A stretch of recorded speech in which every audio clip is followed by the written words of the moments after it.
So let me first just mention the nuclear regulator. As a former regulator, it would be remiss not to. In Canada, the nuclear regulator is the Canadian Nuclear Safety Commission.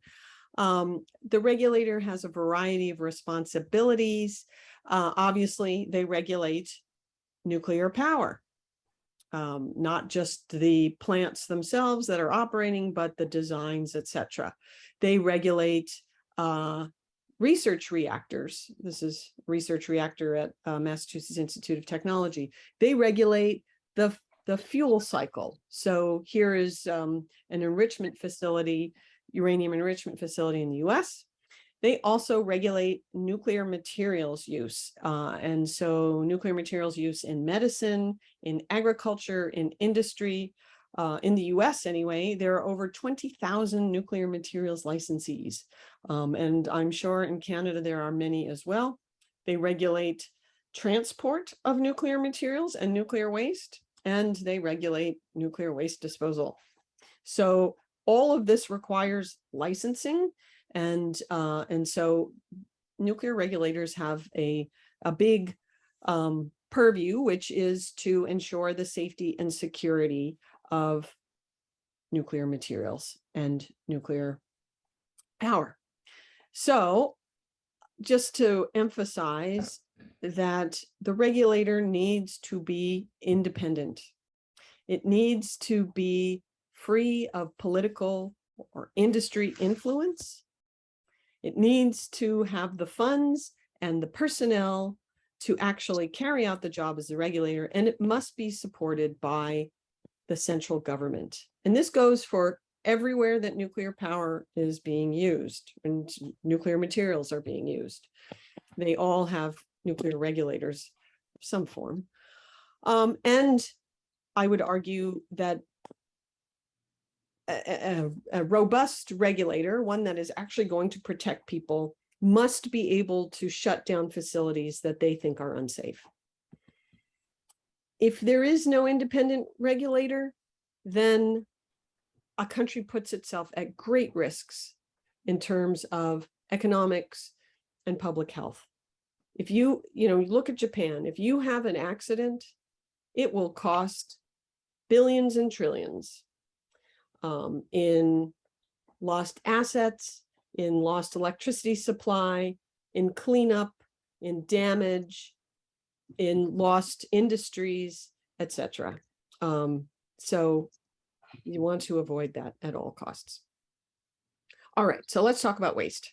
That's what people want to focus on. So nuclear waste, just to remind you of the nuclear fuel cycle.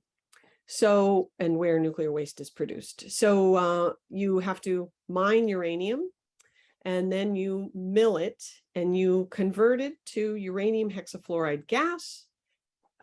Except in Canada, you don't need to do any enrichment. Everybody else is going to do enrichment. Then you fabricate the fuel and you put it in a nuclear reactor. There are certain low-level wastes and intermediate level wastes that will be produced at the nuclear reactor. I'll talk about those in a minute, I think. But you produce spent fuel. What happens is at that reactor, when the fuel comes out of the reactor, it can no longer be used. It's put in a swimming pool. Reactors have swimming pools right there. They're not for swimming. Therefore, they're for the spent fuel. And they tend to be very deep, 10 meters at least, 10 plus meters. And they basically keep the fuel cool because it's thermally very hot by water circulation, and they keep the radioactivity at bay. That water prevents the radioactivity from getting out. And then you have a choice. You can take that, once that fuel is cooled sufficiently, you can put it in a deep geologic repository, or you can potentially reprocess it and extract a bit of the unused uranium and some of the plutonium that's been created and reuse that. Okay, so if you go directly to a repository, that's called an open cycle. If you reprocess, that's called a closed cycle. Okay, all right. I will talk about more of this in a minute. So again, nuclear power plant creates spent nuclear fuel. It creates a fair amount of low-level waste, and it can create intermediate level waste. Okay. Just to show you that these are fuel rods. These are fresh fuel rods, so you can get right close up to fresh fuel rods. It's not dangerous, but if they are radioactive, if they're been in the reactor, then it's quite dangerous. And so reactors produce in the fuel 3 different kinds of materials. Fission products from the splitting of the uranium-235, and these are materials like cesium-137, strontium-90, technetium-99, iodine-129, etc. Some, as I talked about earlier, some isotopes of uranium in particular will absorb neutrons, and then you will form plutonium, plutonium-239, 240, 241, 242. You'll form heavier elements like americium, a little bit curium, californium, all that kind of stuff. And then you will also have activated materials. So these neutrons will be hitting the cladding that's around the fuel and the reactor vessel itself. And so that will become radioactive. So after a certain time, enough fission products and actinides have built up in the fuel that they start absorbing too many neutrons, and it's no longer useful in the core. So that's spent fuel, okay? And as I said, that's what we put, once the fuel becomes spent, it gets put into a reactor, okay, into a pool. All right, so just to give you a visual sense of spent fuel, so on top here is fresh fuel. In red is the uranium-235. In gray is the uranium-238.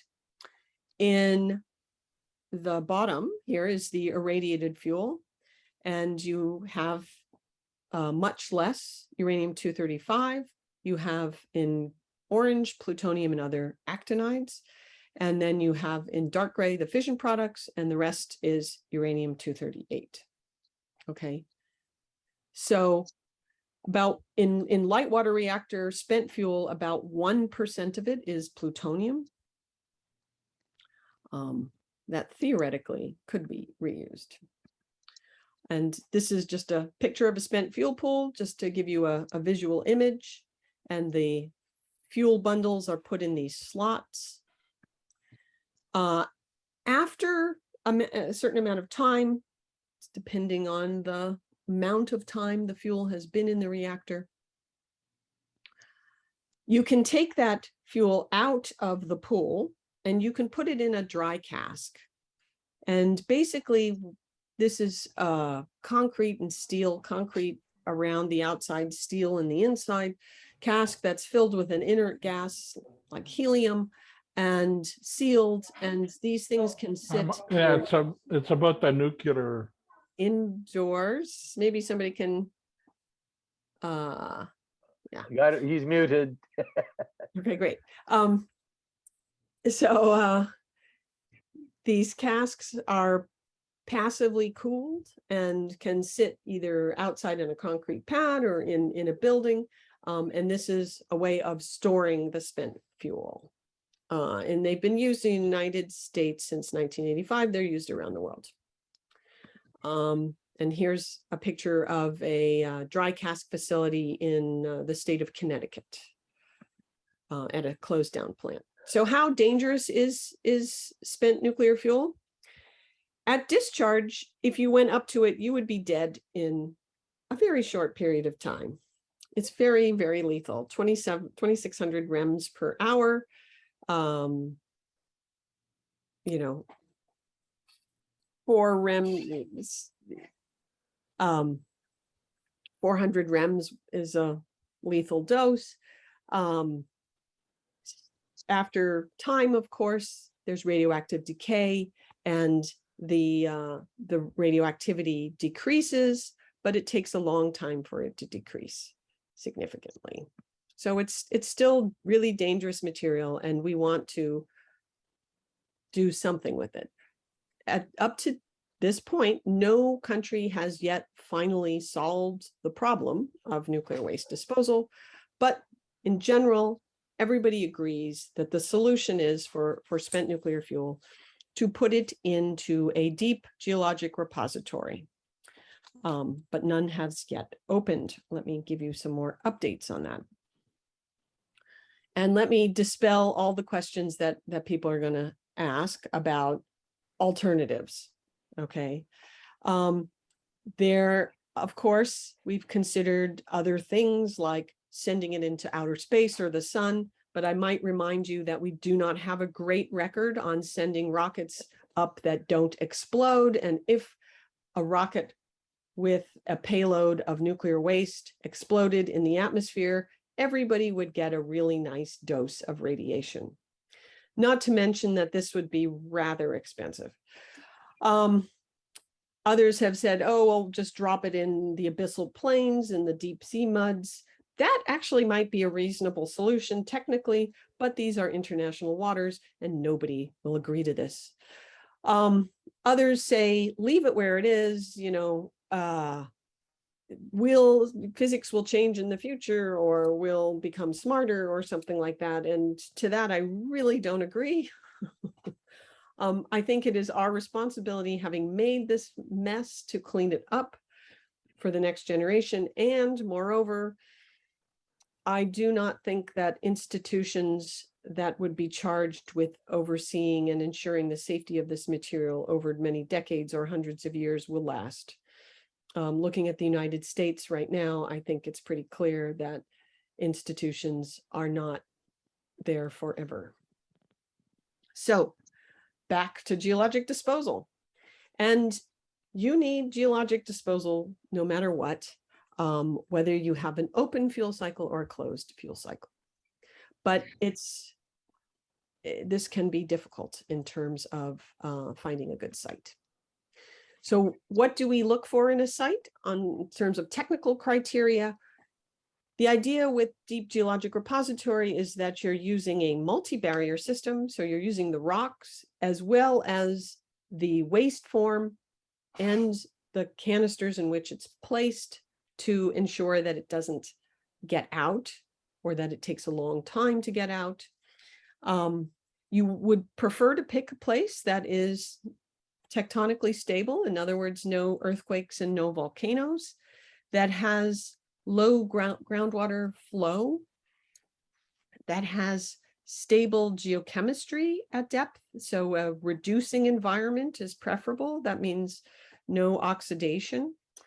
And something that you can actually dig and excavate. That won't be a problem. You would also prefer to have something that's you're able to go deep enough, that you're far enough from populations, but close to transportation, and that there's no other resources there that folks in the future may want to go after. So there isn't a potential for human intrusion in the future. Roz asked me to say something about the US history of high-level waste, and I'll just go through it really, really quickly.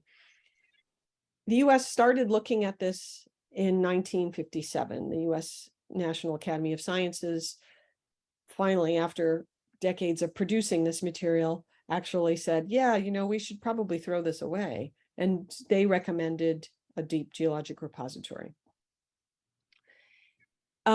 Initially, the US was planning on reprocessing all of its spent fuel, so putting off this problem to some degree.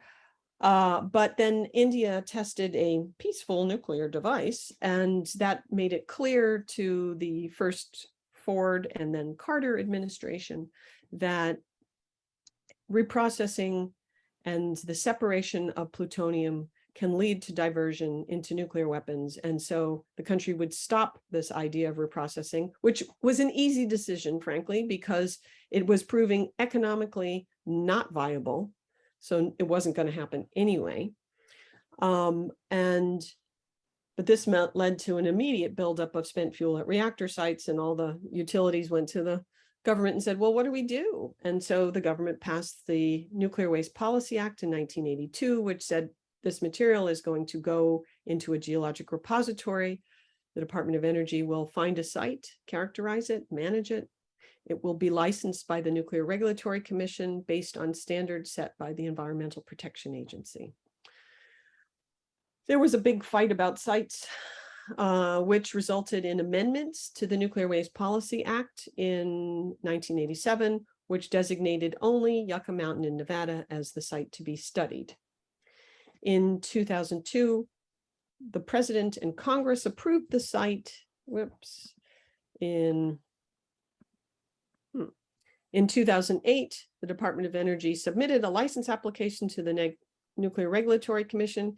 President Obama was elected. His Department of Energy pulled that license application, and basically there's been no funding for Yucca Mountain or any nuclear waste disposal since 2010, and the country's at a standstill and has fallen far to the back of the pack of countries trying to solve this problem. Nothing to admire there. Okay, what about others? So Sweden and Finland have made the most progress. They both cited geologic repositories. Finland has actually got a license but they both have licensed their construction of their geologic repositories. Finland is constructing, and they've just applied for a license to operate their geologic repository. So we will probably see them operate it before the end of this decade.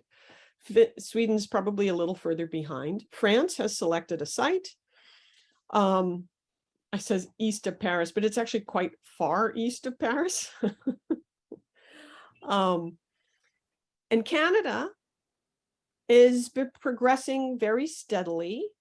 They're down to 2 sites, one in Northern Ontario and one in Southern Ontario at South Bruce. The Northern Ontario site is near Ignace, and the Nuclear Waste Management Organization will select a site next year. Both locations will have various referenda on these sites this year in the fall. And so Canada is proceeding apace. Are there alternatives to repositories? And I'm almost done here. No, there are not alternatives to repositories. As I said, long-term above-ground storage is a dead end. There's no guarantee that physics is going to change, or we are going to be able to get rid of this stuff substantially differently. So we have to deal in, if you leave it above ground and you don't watch it, it will get into the environment, I promise. So best to put this deep underground, minimize our exposure to it. Other folks will say, what about reprocessing? That's an alternative. No, it's not. Reprocessing is a management strategy. You still have high-level nuclear waste. You can't make this high-level nuclear waste disappear, and you need a repository. And I just look to countries that have reprocessed or continue to reprocess, and very few continue to reprocess. It's just France and Russia, but those countries have repositories or repository plans. So reprocessing is not a solution. It actually makes the problem worse because it creates a huge amount of low-level waste and intermediate level waste, and intermediate level waste needs a deep repository itself. So you haven't solved anything, but you spent a lot of money. And by the way, you won't do this anyway because uranium is plentiful and cheap. So there is no need to reprocess. So that's what I have for you on nuclear waste, and I'm happy to answer questions. And this is a picture of the Diablo Canyon nuclear power plant in California, slated to close in 2024-25. Although there's a lot of noise about this, I don't think anything is going to change because it would need a license renewal, and that is not in process. And so there we are. But it is a beautiful location.